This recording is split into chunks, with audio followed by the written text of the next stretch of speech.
तो दोस्तों ये वीडियो बहुत ही टचिंग होने वाली है मेरे लिए, क्योंकि यहाँ पे बात करी गई है ऐसी, और आई थिंक आप सबको भी ये वीडियो ज़्यादा से ज़्यादा लाइक और शेयर करनी चाहिए, क्योंकि यहाँ पे बात हो रही है कि जो अल्लाह का गिफ्ट है वो बेटियाँ होती हैं। जो लोग बेटी से प्यार नहीं करते उनको हनन साहब का ये बयान सुनना चाहिए। मैंने पहले भी हनन साहब के बयान सुने हैं जहाँ पे उनके बोलने का अंदाज़ ही बहुत डिफरेंट होता है, बहुत इमोशनली वो एक्सप्रेस करते हैं, एक गा कर इस चीज़ को पूरे इमोशंस के साथ, जिससे ये अंदर फील हो, उसके साथ ये जो है अपने बयान को रखते हैं। तो बहुत ही अलग तरीका है इनका बयानात करने का, मुझे पर्सनली बहुत पसंद आता है। और क्योंकि आप सबने रिक्वेस्ट करा है तो वंस अगेन ये वीडियो बहुत अच्छी होने वाली है। चैनल को लाइक शेयर सब्सक्राइब ज़रूर कर लें जैसे ही हम आगे बढ़ें। बट ये बयान आई थिंक हम सबको रुला देने वाला है। सो मुझे नहीं पता अभी इसमें क्या होने वाला है, बट इसका टाइटल इतना इमोशनल है कि मैं अभी से इमोशनल फील कर रही हूँ, and literally goose bumps feel होते हैं मुझे। So let's start this video, उसके बाद इसके बारे में बात करेंगे। तो आइए शुरू करते हैं। वो भी तो किसी गरीब की बेटी है, उसने कोई अल्लाह से कहा था कि मुझे बेटियां दे, बेटा ना दे। ये तो अल्लाह की तकसीम है। यह बोली मैशूर फरमाया जालिमा, तुझे किसने कह दिया कि बेटे होंगे नस्ल चलेगी? कमली वाले को 3 दिए, तीनों ले लिए। मैंने 4 बेटियां दी, सीने से लगाकर 4 बेटियों का खुदा सीने से लगाकर खुदा का शुक्र अदा कर रहा है। तुझे बेटी दी, तुझे पता है बेटी कितना बड़ा एजाज है। मेरे नबी ने फरमाया जब किसी के घर बेटी पैदा होती है, फरिश्ता आता है अब्बा के सर पर, बाप के सर पर यूं करके बालों में हाथ फेरता है। बास जगह आया फरिश्ता सराहने आके खड़ा होता है और कंधे पर थापी मार के कहता उठ खड़ा हो। क्यों परेशान है? बेटी की वजह से परेशान है।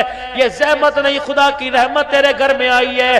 अल्लाह ने मुझे पैगाम दे के भेजा है, और बेटी के बाप कदम उठाना तेरा काम है, रहमत बरसाना मैं खुदा का काम है।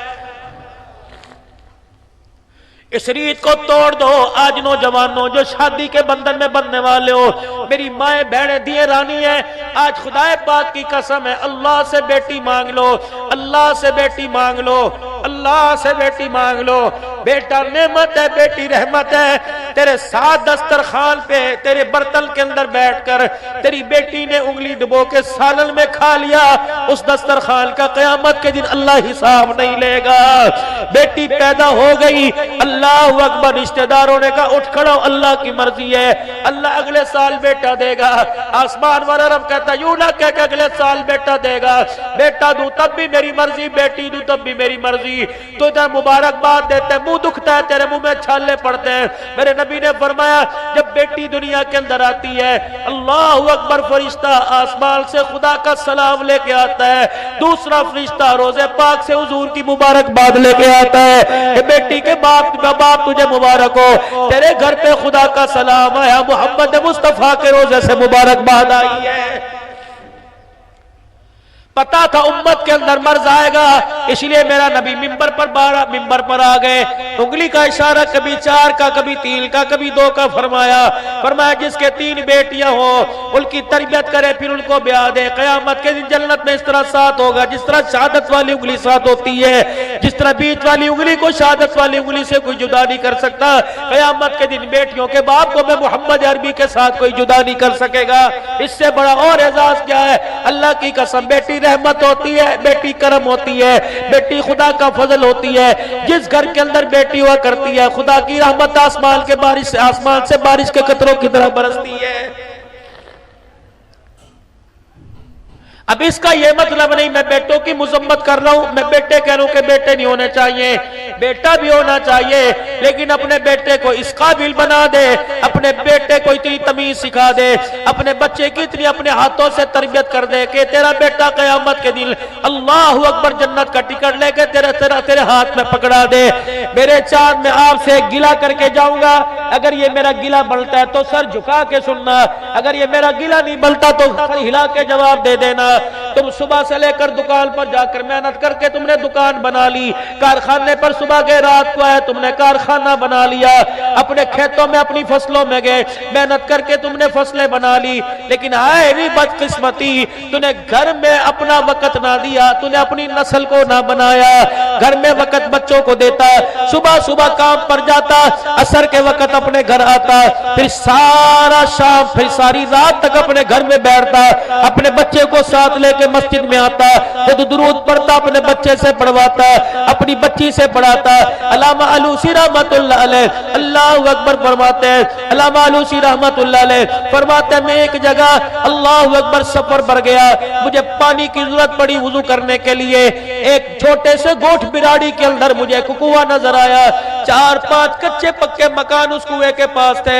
मैं बड़ा वहां परेशान हुआ, मैंने झांक के देखा रस्सी कोई नहीं, मैंने झांक के देखा कि वहां बर्तन कोई नहीं, किस तरह पानी निकालूं। आसमान की तरफ देखने लगा, सूरज गुरूब हो रहा था। एक बच्ची दीवार के मुडेरे पे खड़ी थी, मैंने उस बच्ची से कहा बेटी इधर आ, 6-7 साल की थी। कहने लगी बाबा क्या बात है। मैंने कहा जल्दी कर अपने घर से रस्सी लेके आ, अपने घर से कोई बर्तन लेके आ। कहा क्या करेगा। रस्सी डोल से बांध के कुएं में डालूंगा, पानी निकाल लूंगा। क्या करेगा। वुजू करूंगा। बच्ची मुस्कुरा के कहने लगी कि इतना बड़ा नमाज का निशान तेरे माथे पर, ए बाबा क्या फायदा, तेरी नमाज बगैर डोल के बगैर रस्सी के कुएं से पानी नहीं निकाल सकती। अल्लामा फरमाते मैंने उस बच्ची की तरफ देखा, मैंने कहा बेटी बगैर रस्सी से पानी बगैर डोल से निकल सकता है। कहाँ निकल सकता है। कहा आज तू निकाल के दिखा वरना मैं निकाल के दिखाऊंगी। अल्लामा फरमान लगे असर की नमाज का वक्त है, मुकाबला न कर, शर्त ना लगा, तो पानी निकाल के दिखा। फरमाया अपनी दीवार के मुडेरे पर आई और यूं करके दीवार की तरफ झुकी, जैसे झुकी उसने बिस्मिल्लाह पढ़ के अपने मुंह से थूक निकाला। मैंने जमीन की तरफ देखा, रब्बे अकबर की कसम है, थूक कुएं में बाद में गया, पानी ठाटे मारता पहले ऊपर आ गया। मैंने जल्दी से वुजू किया, वुजू करने के बाद मैंने नमाज पढ़ी। नमाज पढ़ के मैं हाथ जोड़ के खड़ा हो गया। मैंने कहा बच्ची तेरी पैरी पड़ता हूं, जरा नीचे आ। कहा बाबा क्या करेगा, तुझे पानी मिल गया, तूने नमाज पढ़ ली, खुदा का शुक्र कर अपने सफर को जा। कहा बेटी 1 मिनट नीचे आ। कहा वो 6 साल की बच्ची जब नीचे उतर आई, अल्लामा फरमाते हैं मुझके आगे हाथ जोड़ के बैठ गया। मैंने कहा बेटी बता, मेरे तकवे में वो काम कोई नहीं, मेरी परहेजगारी में वो काम नहीं हुआ जो अल्लाह ने तेरे थूक में कमाल कर दिया। मैं देखना चाह रहा था तेरा थूक कुएं में गया, पानी बाहर आया। कहा बाबा क्या हुआ। कहा जैसे तेरा थूक कुएं की 4 दीवारी के अंदर गया, पानी तेरे थूक के असर से बाहर आ गया। करती क्या है, कौन सा अमल करती है, कौन सा चिल्ला करती है। कहने लगी बाबा 6 साल की उम्र है, अभी 7वें साल की मेरी उम्र कोई नहीं। बाबा जी 7 साल की मेरी उम्र कोई नहीं, नमाज मेरे पे फर्ज कोई नहीं, रोजा मेरे पे फर्ज नहीं। क्या कोई तो अमल तेरा ऐसा होगा। कहा हाँ एक अमल मेरे पास है। रात को जब रोटी खाकर सोने लगती हूँ, मेरी माँ ने छोटा सा दुपट्टा, छोटा सा मुसल्ला बिना रखा है, छोटी सी तस्बीह बना रखी है। मेरी माँ मेरे सर पर दुपट्टा उड़ा देती है, फिर मुझे मुसल्ले पर बिठा देती है। रब्बे काबा की कसम है, मेरी माँ उस वक्त मुझे गोद में लिटा के लोरी नहीं देती जब तक मैं काली कमली वाले पर 1000 मरतबा दुरूद शरीफ न पढ़ लूं।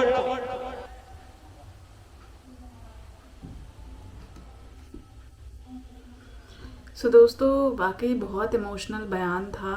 एंड मैं मतलब इस्लाम में इतनी ज़्यादा रिस्पेक्ट है कि मैं आज लिटरली बहुत इम्प्रेस हो गई हूँ इस चीज़ को लेके। एंड ये फैक्ट है। हाउ एवर इलिटरेसी के साथ ये चीज़ें दूर हो रही हैं, बट अभी भी ऐसा कहीं कहीं है, बट मुझे लगता है ये नहीं होना चाहिए। एंड बेटियों से भी उतना ही प्यार करें, नफ़रत ना करें। वो भी आप ही की अपनी बच्चियाँ होती हैं, इतना नाम रोशन करती हैं। तो बट इस्लाम में, कुरान में, एक भगवद गीता में, बाइबल में, आप कहीं पे भी देखें, हर जगह जो है वो बेटियों और बेटों को बराबर दर्जा दिया गया। तो ये जो फ़र्क लेके आया गया है, ये फ़र्क हम लेके आए हैं। एंड मेरी आप सबसे यही रिक्वेस्ट है कि एटलीस्ट जो ये लोग जो आप लोग ये वीडियो देख रहे हैं, इसको ज़्यादा से ज़्यादा लोगों तक पहुंचाएं और इस पे अमल करें। क्योंकि जब ये चीज़ें लिखी गई हैं, जिनको आप मानते हैं, जिनको आप पूजते हैं, तो उन्होंने भी ये चीज़ जब लिखी है तो हम क्यों नहीं फॉलो कर रहे हैं, राइट। तो इस चीज़ के साथ मैं यहीं पे विदा लेती हूँ। मैं मिलती हूँ आपसे अगले वीडियो में। तब तक के लिए जय हिंद, नमस्ते, सत श्री अकाल। इंडिया से बहुत सारा प्यार मेरी तरफ से। सब अपना ध्यान रखिएगा।